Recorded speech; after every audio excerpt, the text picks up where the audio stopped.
2 years ago, I read a book that includes an allegory about our relationship to trees, and it stayed with me ever since. It's about an alien civilization. They metabolize like there's no tomorrow.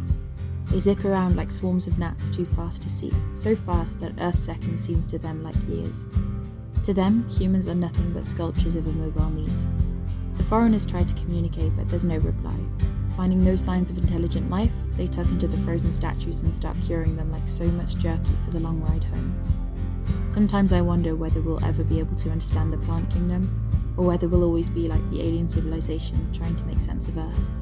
So here is a video of me rambling on about plants and trees in a way that I think will inspire you, I hope. Let's start off with the obvious. Plants and trees have much better sensory abilities than we might give them credit for.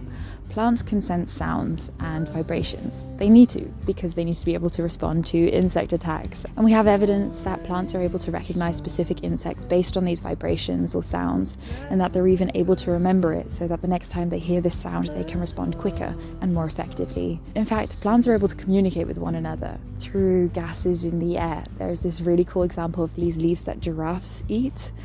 And essentially when giraffes start eating them, trees produce this ethylene gas, I think.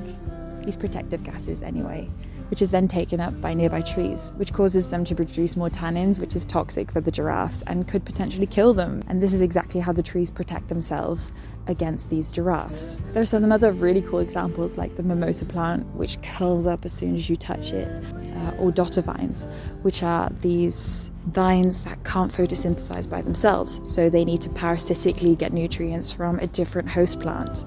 And it was believed for a really long time that this was just done through chemicals in the air, but in a controlled scientific study they found that even if they just used LED lights shaped like specific leaves, the dotter vines would still selectively choose which plant would give them the best nutrients, which suggests that plants, specific species anyway, have much more advanced photosensing abilities of the world than we might give them credit for. And finally, there's the Bouquilla plant, which is really cool. I know that there is not completely a scientific consensus on how this works, but it seems like they can change the shape and look of their leaves based on their surrounding environment so that they can camouflage themselves better. So there are all these really strange examples of plants and trees doing wacky and crazy things to protect themselves, which is what sparked my interest in the first place. So I picked up this book from the library. It's called Finding the Mother Tree by a world-famous forest and ecology professor called Suzanne Simard.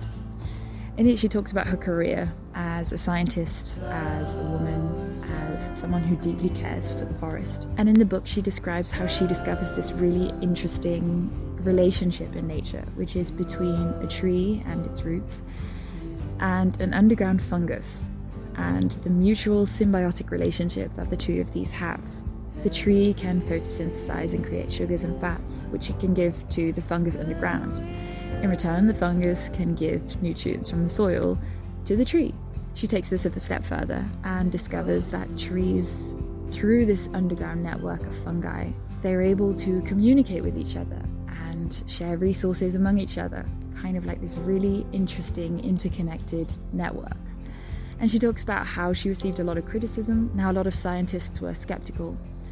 But in the end, she talks about how it was picked up really well by the media. She gave a TED Talk that has since been seen over 2 million times. The BBC created this cartoon explaining how it all works. And she even describes how her book was used to inspire David Cameron's story in The Avatar. And I talk about all of this as if it happened in the past, but it's still very much playing, right? In 2024, she was named one of the Times top 100 most influential people. And she's still going around telling all these fascinating stories about trees. In fact, a month ago, I found a study that was about the self-awareness of the forest. It is very much a theoretical paper. It's not proof in any kind of way. If you have a forest consisting of 320 billion trees, like the Amazon rainforest, that has existed for millions of years and able to form incredibly complex networks, what happens to a network like that? You know, it must form specific pathways and networks and evolve over time.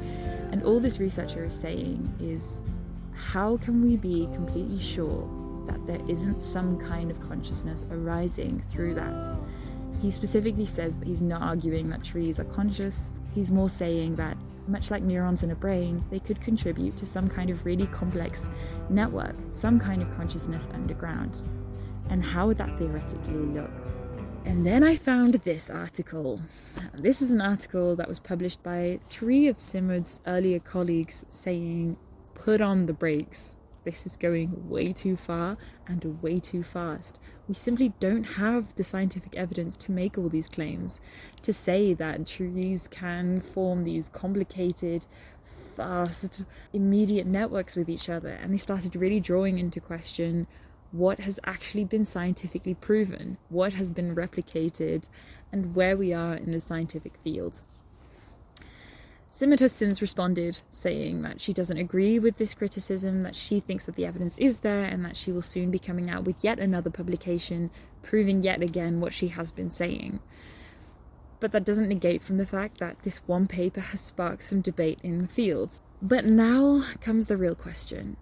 What do we as a public do with this debate, with this topic? Do we shrug and say, okay, so there is no network, the evidence isn't there, so it must not be there? Or do we say, we simply don't know? The way that we choose to view nature is very much reliant on the way that we frame nature in our heads, the words that we associate with it, the stories that we choose to tell ourselves around nature.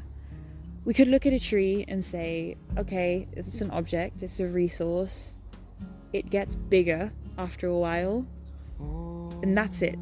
It doesn't feel pain, it doesn't sense much, it just responds to its environment, and I don't owe it anything.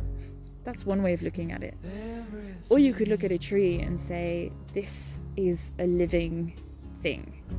It is a living thing that we don't quite understand. It has incredible sensing abilities and responses, and it is part of a beautifully complex system that I, as an individual human, simply don't understand. And I truly think that the stories that we tell around nature really impacts the way that we treat nature as a whole. I found this really cool study that is definitely in the realm of science communication and not very interesting to many other people.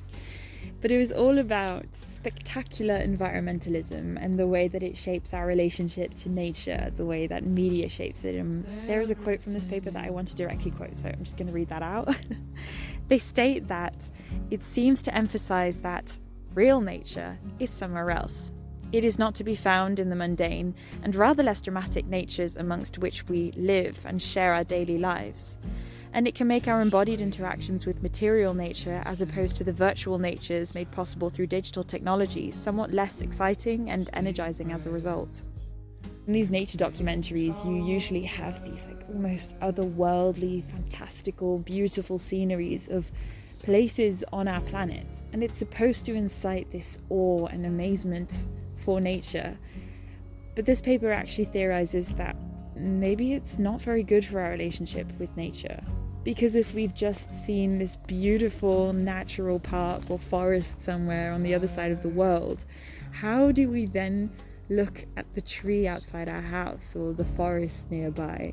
Suddenly it doesn't look so spectacular anymore. Suddenly it actually looks pretty mundane, almost boring. When I was planning this video, I had an entire section planned for the value that plants and trees and forests have for humanity.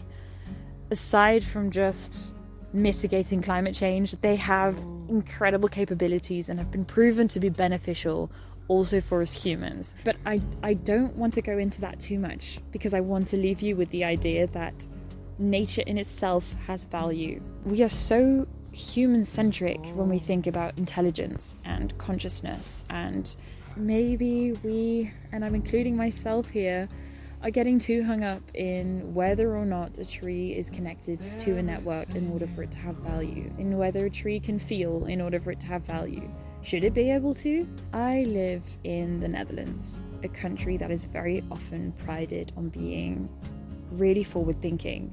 We are famous for our bicycle culture, for our incredible technologies and progressive thinking. What people don't very often think about is the fact that we have barely any nature left. Only 11% of our country is now covered in forests, which is incredibly low.